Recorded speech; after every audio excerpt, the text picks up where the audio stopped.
सफेद झंडा लहराए रे,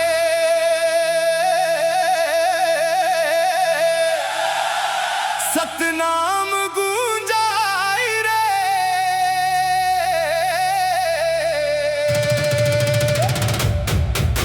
गिरौदपुरी धाम में आज जोगी मन नचाए रे।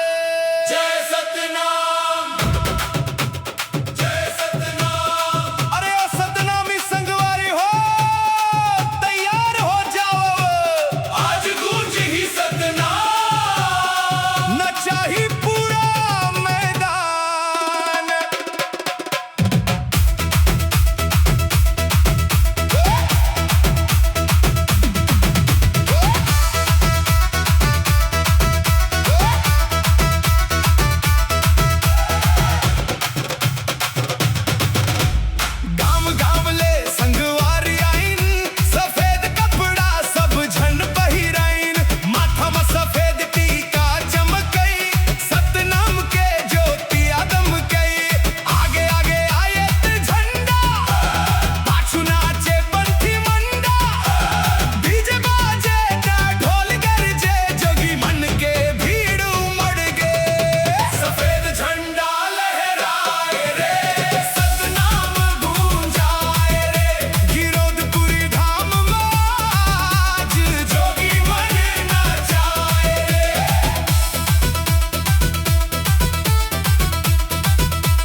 समान ऊंच नीच ला दूर भगावब, जपो संगी सतनाम। सफेद रंग शांति के चिन्हा, दिल में बसे मानवता।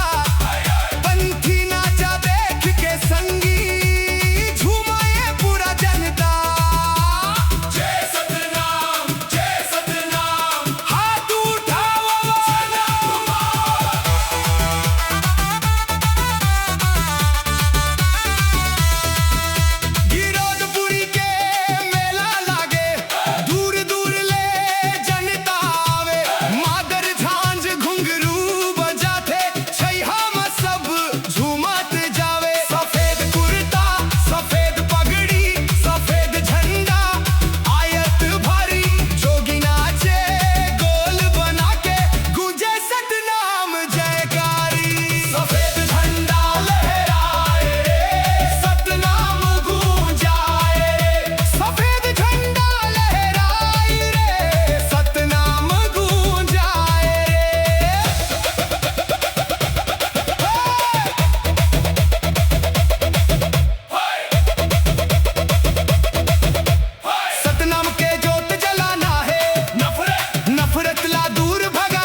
के सहारा बाबा घासीदास हमरे।